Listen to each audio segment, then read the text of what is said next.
Halo semuanya, perkenalkan, aku Indra Rahmadani. Di video kali ini aku ingin membahas 6 prinsip kepemimpinan. Yuk tonton videoku sampai habis. Tunggu dulu. Nah, sebelum kita bahas 6 prinsip kepemimpinan, apa yang ada di pikiran teman-teman ketika mendengar kata kepemimpinan? Kalau aku pribadi, ketika aku mendengar kata kepemimpinan, itu aku langsung berpikir ke berarti itu adalah kemampuan seseorang untuk mempengaruhi orang lain untuk melakukan sesuatu dalam mencapai tujuan bersama.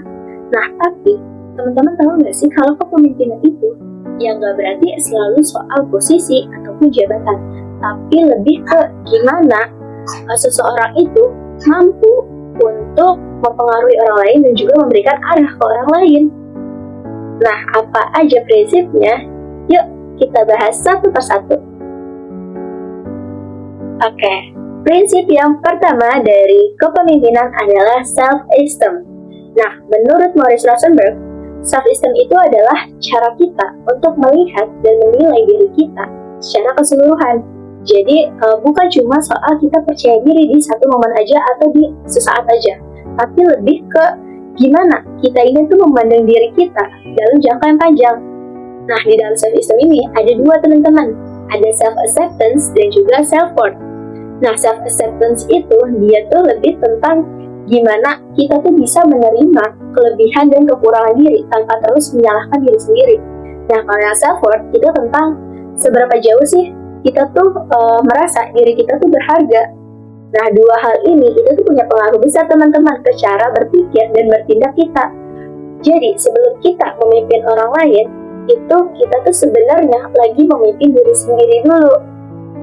Nah, teman-teman pernah gak sih ngerasa kayak insecure, minder, atau ngerasa kayak aku tuh kurang gitu dibanding orang lain?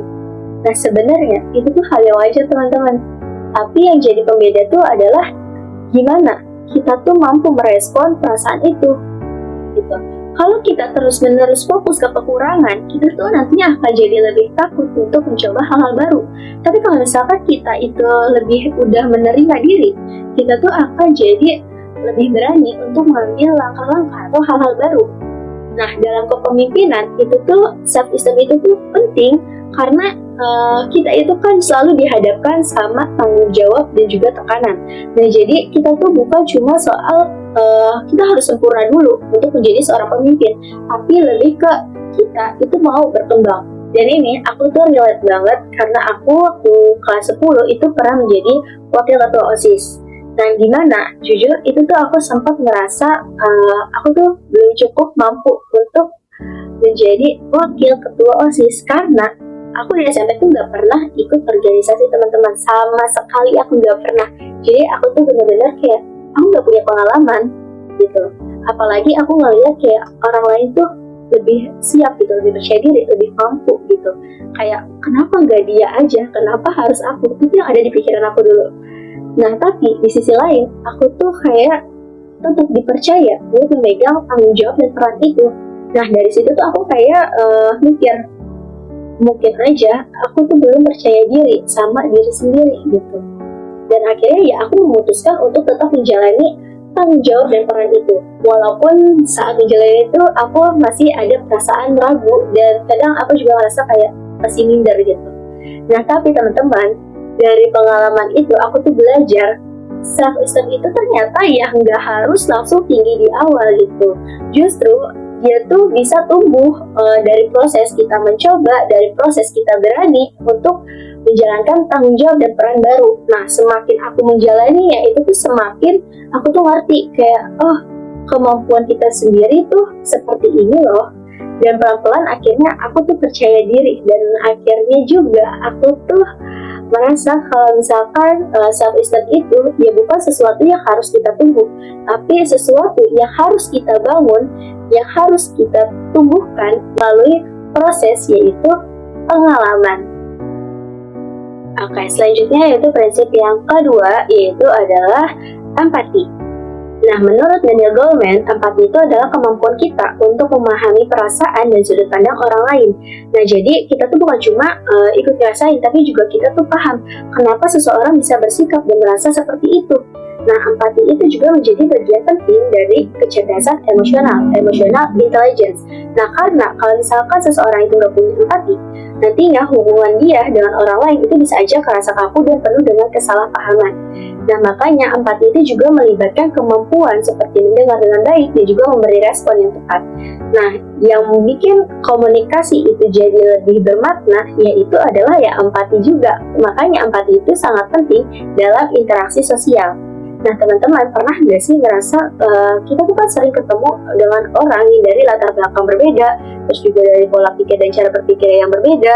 Nah, kadang kita tuh kayak nggak langsung ngerti kan mereka tuh seperti apa gitu, maksud mereka tuh seperti apa. Tapi kalau misalkan kita mau berhenti sebentar, kita mau mencoba memahaminya, nantinya situasi itu tuh bisa jadi lebih baik. Nah, dalam kepemimpinan, empati itu akan membantu kita untuk membangun hubungan yang lebih baik dengan orang lain.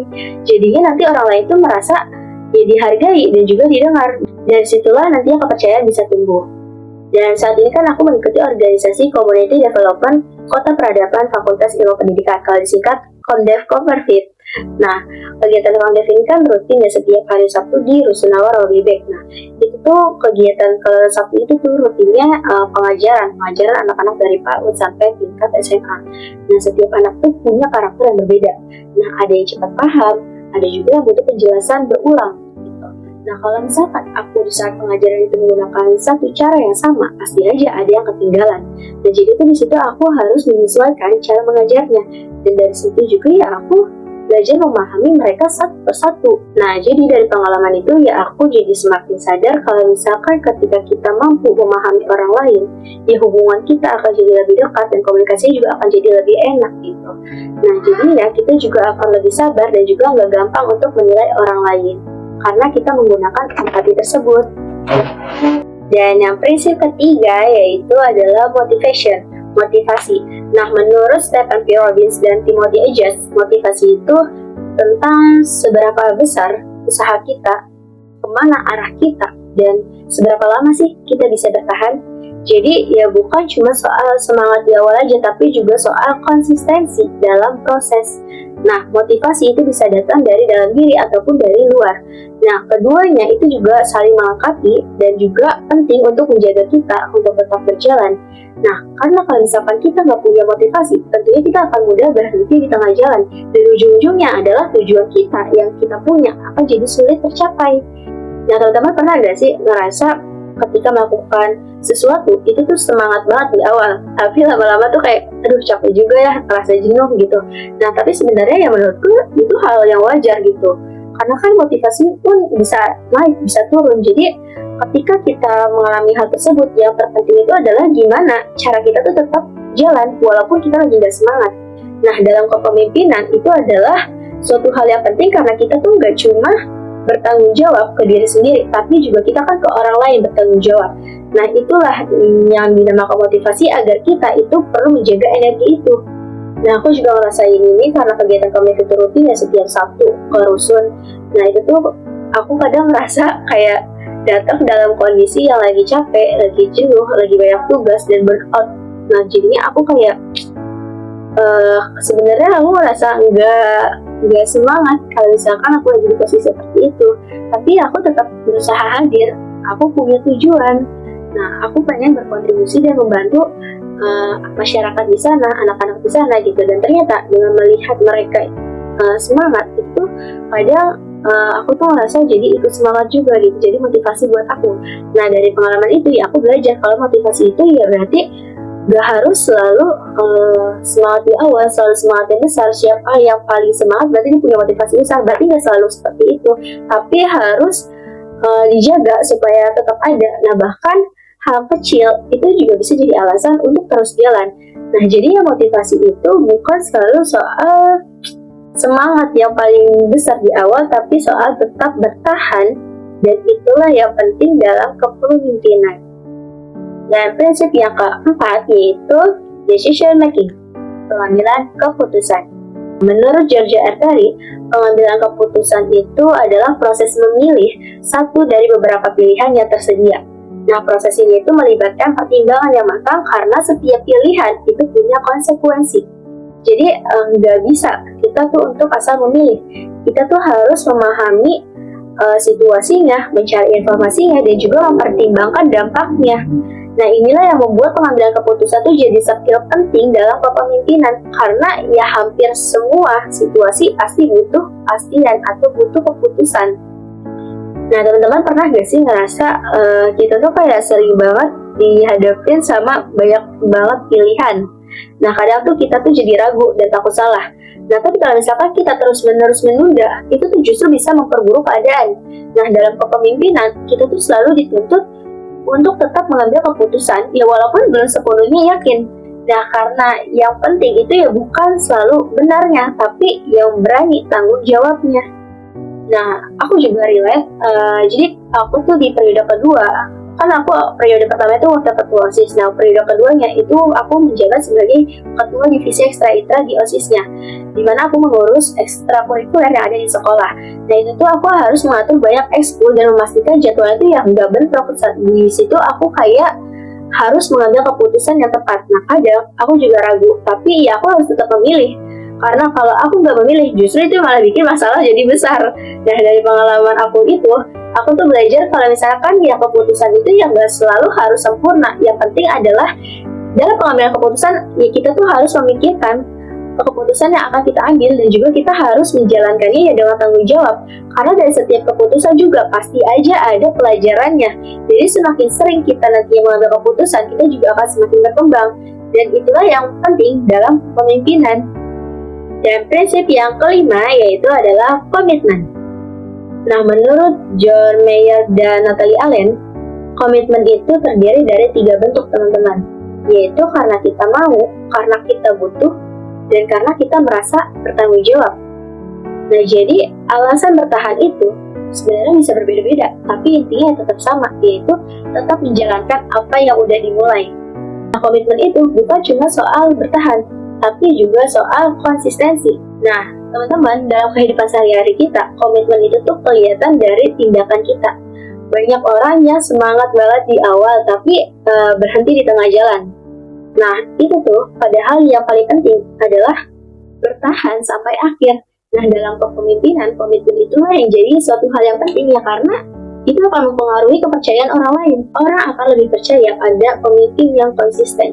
Nah, aku kan di Komdev itu dari semester 2 ya. Aku ikut di Komdev waktu itu sebagai staff divisi finance, dan akhirnya sekarang ini aku menjabat sebagai ketua finance. Nah, itu tuh bukan proses yang dibilang cepat ya teman-teman, karena itu satu periode pun aku ngerasa kayak lama banget. Tapi di situ aku tetap menjalani peran dan tanggung jawab aku bisa berkembang, dan aku juga menjaga itu juga kepercayaan juga datang. Nah, itulah salah satu bentuk komitmen yang aku jalankan gitu. Dari pengalaman itu ya aku belajar komitmen itu ya sederhana, tapi ya nggak mudah gitu. Karena ya butuh konsistensi, butuh tanggung jawab, dan dampaknya juga akan besar banget ke kita. Karena dari situ kita akan membangun kepercayaan, dan itulah yang dibutuhkan dalam kepemimpinan. Dan prinsip yang terakhir yang ke-6 yaitu adalah interpersonal awareness. Nah, teman-teman, menurut Joseph DeVito, komunikasi interpersonal itu adalah proses pertukaran pesan dan memungkinkan terciptanya pemahaman bersama. Nah, interpersonal awareness itu berarti kita tuh sadar bagaimana cara kita itu berkomunikasi dan bagaimana orang lain itu akan merespon. Nah, jadi itu tuh bukan cuma apa yang kita sampaikan, tapi juga bagaimana cara kita menyampaikannya. Nah, itu tuh bisa mencangkup cara bicara, mendengar, memahami situasi. Nah, dalam kehidupan sehari-hari, teman-teman pasti sering kan mengalami ada aja gitu salah paham dengan orang lain karena komunikasinya yang kurang tepat gitu. Nah, kadang maksud kita tuh baik sebenarnya, tapi cara penyampaian kita tuh kurang pas. Nah, dalam kepemimpinan, hal itu tuh menjadi suatu hal yang penting. Ya, karena hampir semua hal di organisasi itu tuh pasti melibatkan komunikasi. Kalau komunikasinya berjalan dengan baik, kerjasama juga akan lebih lancar. Tapi kalau komunikasi buruk, tentunya akan mengganggu proses kegiatan di dalam organisasi tersebut. Nah, aku juga ngerasain di saat aku ikut Komdev saat ini, karena aku harus berinteraksi dengan banyak orang, dan dari anak-anak sampai orang tua dewasanya, itu aku sadar setiap orang punya cara komunikasi yang berbeda. Jadi ya aku harus menyesuaikan pendekatanku, dan dari situ juga aku belajar buat lebih peka dan juga lebih banyak mendengarkan. Dan aku juga nggak langsung untuk bereaksi, tapi aku coba untuk pahami dulu maksud orang ini tuh apa gitu. Dan ternyata itulah bikin komunikasi kita jadi lebih efektif, hubungan juga jadi lebih baik, dan itulah yang dibutuhkan dalam kepemimpinan. Baik teman-teman, itulah 6 prinsip kepemimpinan yang dapat aku sampaikan. Pada intinya ya, kepemimpinan itu bukan tentang siapa dia yang paling hebat, tapi siapa dia yang mau belajar dari pengalaman, siapa dia yang mau belajar dari kesalahan. Dan yang terpenting adalah kita tetap terus berkembang dari pengalaman-pengalaman yang sudah kita lakukan. Cukup sekian penjelasan dari aku, semoga video ini dapat bermanfaat. Sampai jumpa!